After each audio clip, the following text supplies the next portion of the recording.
Y seguimos conversando con el economista Jorge Garicoche. Jorge, teniendo en cuenta lo que estuvimos mencionando también en el bloque anterior, sobre todo en cuanto al contrabando y los efectos, causas y análisis que estuvieron ustedes recogiendo también a través de las encuestas, da a suponer de que el consumidor, en términos de su hábito de consumo, prácticamente lo que mira más es el precio en comparación con otras cuestiones que pueden regir en una decisión de compra.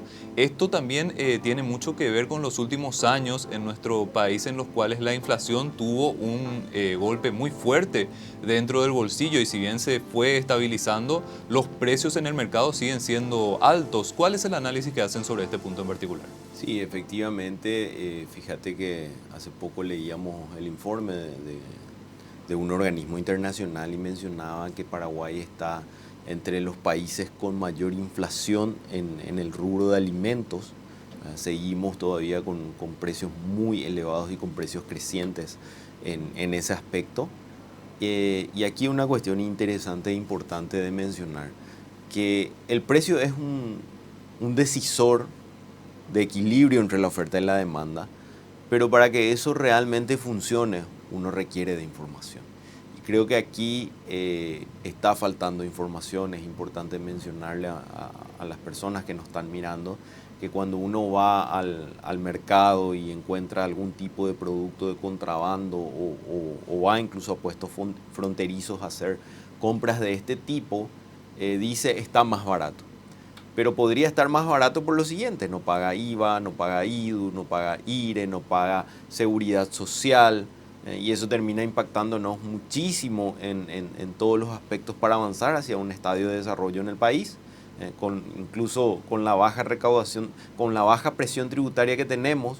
Estamos en un proceso de evasión de impuestos, haciendo compras de este tipo. Pero por otro lado, todavía más importante en estas cuestiones de información, tienen que ver con que muchos de los productos que se compran de contrabando o en puestos fronterizos tienen que ver con productos alimenticios. Probablemente un poco intentando ahí encontrar beneficios para el bolsillo, pero sin tener toda la seguridad o la certeza en lo que decíamos, la información de si ese producto respetó una cadena de frío, si ese producto se manejó con inocuidad, si ese producto realmente ha tenido un manejo adecuado para llegar al puesto de venta. Eh, ¿Por qué? Porque ahí no estuvo presente la DINAVE, ahí no estuvo presente CENAVE. O sea, no es solamente una cuestión tributaria, no es solamente una cuestión de recaudación de impuestos cuando hablamos del contrabando, sino también es una cuestión de que podemos estar poniendo en riesgo la salud de los nuestros en nuestra propia mesa. Así que creo que son cuestiones que tenemos que tener en cuenta de por qué es importante ser formal. Ser formal, en el fondo, lo que termina haciendo es cuidándonos a nosotros mismos y cuidándonos como sociedad, poniendo un marco para que realmente tengamos una cierta calidad de vida. Jorge, ¿cómo fue el proceso de evolución en los últimos años del dato de economía subterránea?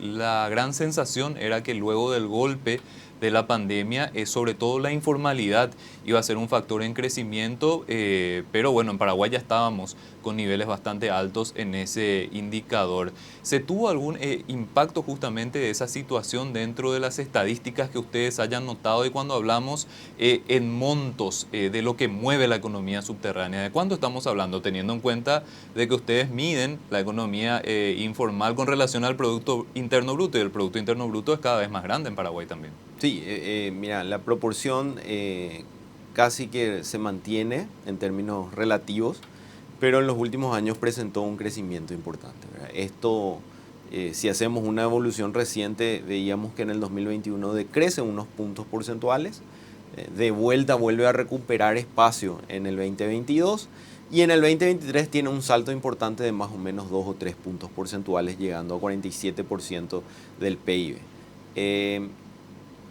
Mencionaba de que eso llama la atención en un año donde hay crecimiento, y con las hipótesis que planteábamos, creemos que uno de los grandes alicientes fue el contrabando para empujar ese crecimiento hacia arriba.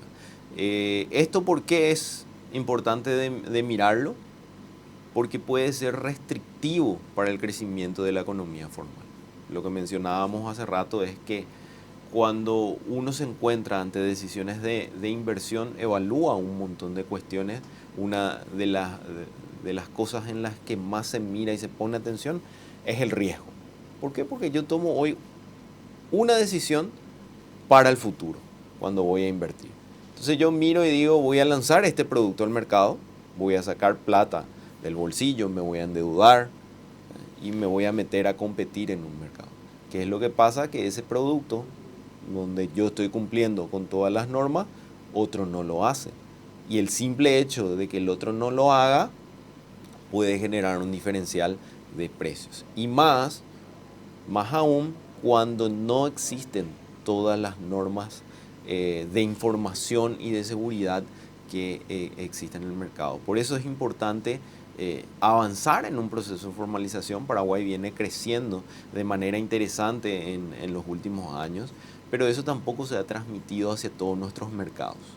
El mercado laboral creo que es un gran indicador en ese sentido. Entre el 2000 y el 2024, la economía del Paraguay se duplicó.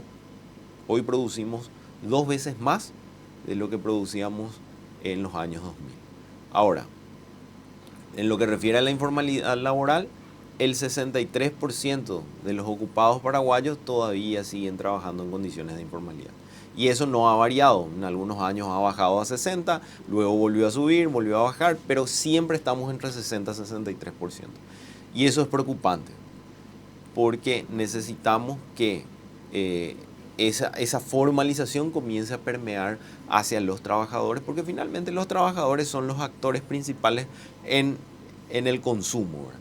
Y si nuestro consumo se ve restringido, las posibilidades de crecimiento que sean realmente mayores, que sean realmente exponenciales, también se ven limitados. Jorge, justamente enganchando un poquitito con ese análisis y también viendo el gran debate que tiene nuestro país sobre, por ejemplo, el grado de inversión o la capacidad de atraer grandes inversiones a nuestro país. Parece un poco la pregunta del huevo o la gallina. Nosotros, si es que no ofrecemos condiciones suficientes para los inversores en términos de formalidad y de competencia leal, ¿somos capaces de atraer grandes inversiones o tal vez esas grandes inversiones pueden ayudar a que la formalidad crezca en Paraguay? ¿Qué se podría analizar, por ejemplo, sobre eso? Bueno, ¿por qué el mercado nos valora muchísimo? Un poco hilando con lo que mencionaba hace rato, porque hay información. Paraguay a lo largo de su historia ha cumplido con sus obligaciones financieras. En los momentos críticos de la historia de las finanzas públicas paraguayas, Paraguay ha hecho un default selectivo de manera interna. A este le pago, a este no le pago, este mes. Al mes siguiente le pago a ese y al otro no. Pero aquellos acreedores del país se ha cumplido siempre. Incluso hoy el mercado, me atrevo a decir que nos valora con tasas de grados de inversión. Más allá del certificado que nos puedan dar las calificadoras de riesgo de decirnos ya están en una categoría de grado de inversión, el mercado hoy nos ve de esa manera con las tasas que nos brindan. Así que yo creería que ajustando algunas cuestiones podemos ser un país grado de inversión. Ahora bien, por el otro lado, no hemos sido capaces de generar una información que nos haga previsibles, que nos haga transparentes, que nos ayude a minorar o a mitigar esos riesgos que mencionábamos. Entonces, más allá de que tengamos un cartel de que somos grado de inversión, mucha gente nos va a querer prestar plata. ¿Por qué? Porque siempre cumplimos.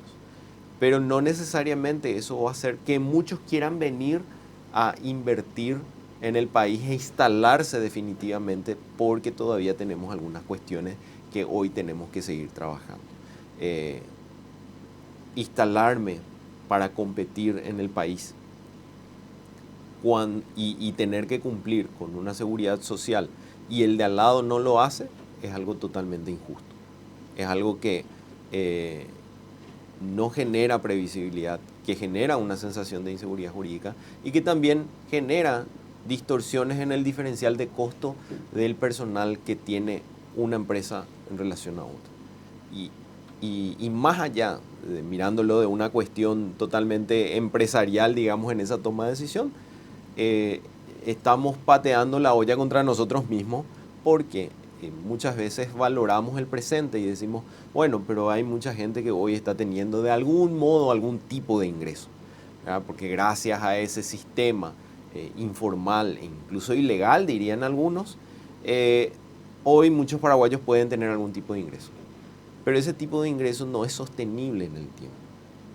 Y yo creo que ahí están a la vista y solemos ver a través de los medios de comunicación lo que hoy ya está pasando en muchos países de Latinoamérica. Y creo que estamos a tiempo de frenar eso, estamos a tiempo de realmente escoger ser ese país que queremos ser, un país que siga estando como atractor de inversión, de negocio, que siga siendo de los más deseables en cuanto a clima de negocio, pero que no solamente estemos ahí, sino que eso se materialice.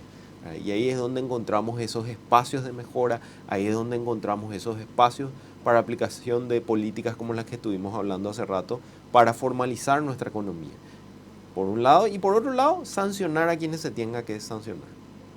Jorge, en el año 2024 la buena noticia tal vez sea que el contrabando se dio bastante por cuestiones de las medidas adoptadas en Argentina y bueno, también los beneficios cambiarios que de a poco se fueron reduciendo también con el paso del tiempo.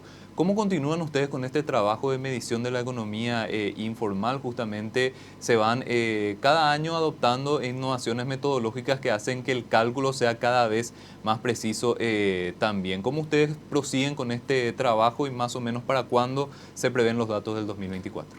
Sí, dos comentarios ahí, Eduardo. Por un lado, lo que mencionabas del contrabando, sí, vemos menor contrabando, pero acá la hipótesis de vuelta, esto es algo que lo estamos mirando, lo estamos analizando, la hipótesis que tenemos es que el contrabando de hormiga, o ese contrabando que veíamos de familias que iban y compraban algunos litros de aceite, algunas cajas de leche, es el que se ha disminuido. Pero algo que nosotros le denominamos el contrabando corporativo, entre comillas, sigue presente. Y muchos de nuestros aliados en Prodesarrollo, muchos incluso de los integrantes de Prodesarrollo, todavía se ven sumamente afectados por el contrabando que existe en algunos de sus rubros. Así que eso está presente no desde ahora, sino casi desde la fundación del Paraguay, así que es algo que en definitiva tenemos que empezar a trabajarlo y tenemos que empezar a tomar medidas con relación a eso. Va más allá del diferencial de precio. Cuando el diferencial de precio es importante, claramente eso se hace muy visible, pero el contrabando de algún modo siempre está. Con relación a lo otro, sí, nosotros estamos constantemente innovando, estamos constantemente mirando lo último en metodología en el mundo para intentar seguir avanzando y tener cada vez más precisión en esto. Finalmente esto es una estimación, ¿verdad? Pero esa estimación lo que nos dice es que la magnitud de esto es sumamente importante. Y eso es lo que queremos apuntar a que eso se vaya reduciendo independientemente del método con el cual se utiliza. Una cuestión importante acá de mencionar es que Prodesarrollo viene realizando esto hace más de 10 años. El otro organismo que en algún momento ha medido la economía subterránea en el Paraguay fue el Banco Mundial y en algún momento el Fondo Monetario Internacional, con resultados relativamente similares a los que tiene Prodesarrollo. Por otro lado, lo que se ha medido y mucho en Paraguay es la informalidad, donde se encuentran resultados desde 20% del PIB hasta 35% del PIB, un poco también dando fuerza al informe de Prodesarrollo, porque uno podría decir, ok, esto es una porción importante de todo eso que no es formal. Haciendo un resumen rápido, ningún número es bajo. Entonces, en definitiva, independientemente de la metodología de la cual uno se agarre o confíe en uno u otro número, en ningún caso aquello que no es formal en el país lastimosamente es bajo. Así que hay espacios para seguir trabajando en cuestiones como esta. Jorge, te agradecemos muchísimo tu tiempo y tu análisis. El tema de la economía subterránea tiene muchísimas aristas, hay muchísimas cuestiones que analizar, entonces esperamos contar con tu participación siempre en este espacio. Con muchísimo gusto, Eduardo.